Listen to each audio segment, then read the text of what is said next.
ल गाइस परेको मासु पाक्दैछ है यतातिर आज यता बुढीले खोर्सानीले के अरे मसला पिस्दैछ अलि मजाले पिस न अलि कसी कसी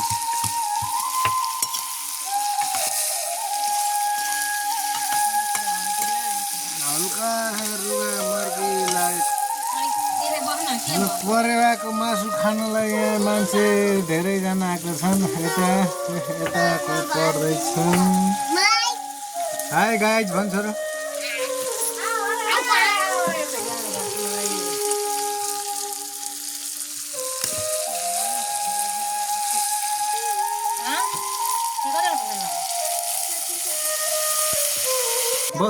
बोतलको पानी ल्याउ छोरा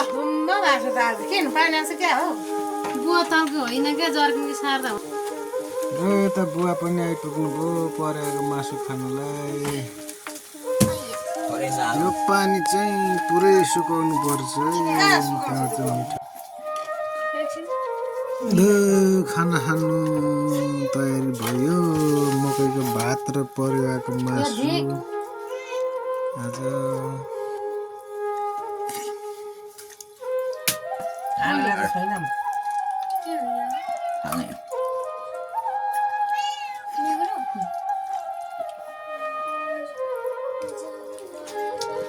भाइ मिठो छ परेको मासु हो र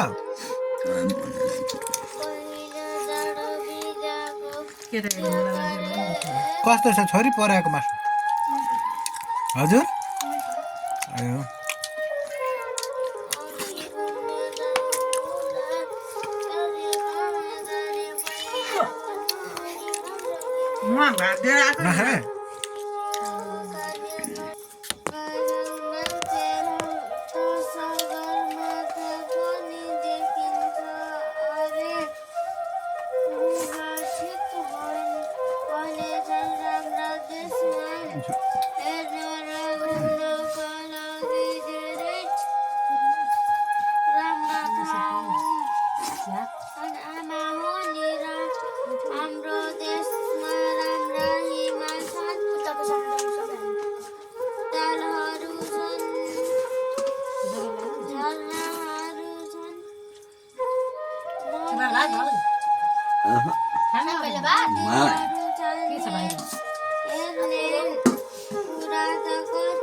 आलु नखा भाइ मोटाउँछ धेरै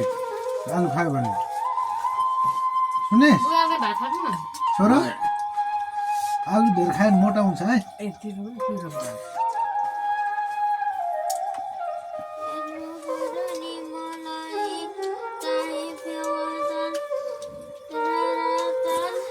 बुढो रुएको हो कि पढेको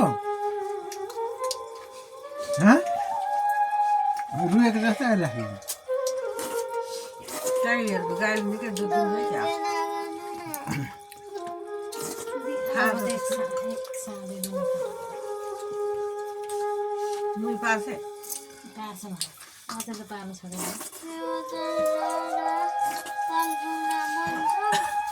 खाना थाप्नु बुवा छोरा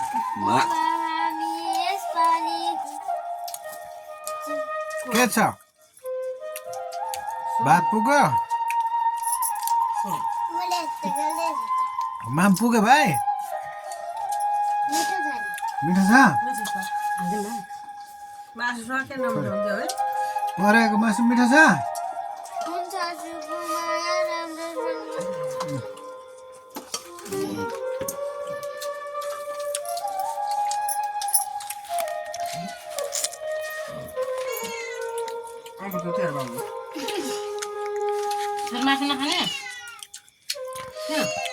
मासु मिठो छ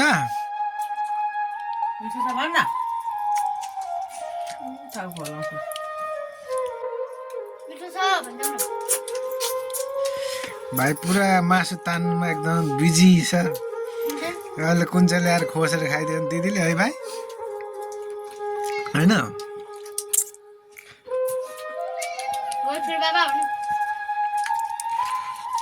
के हो उता बेला बेला खान्न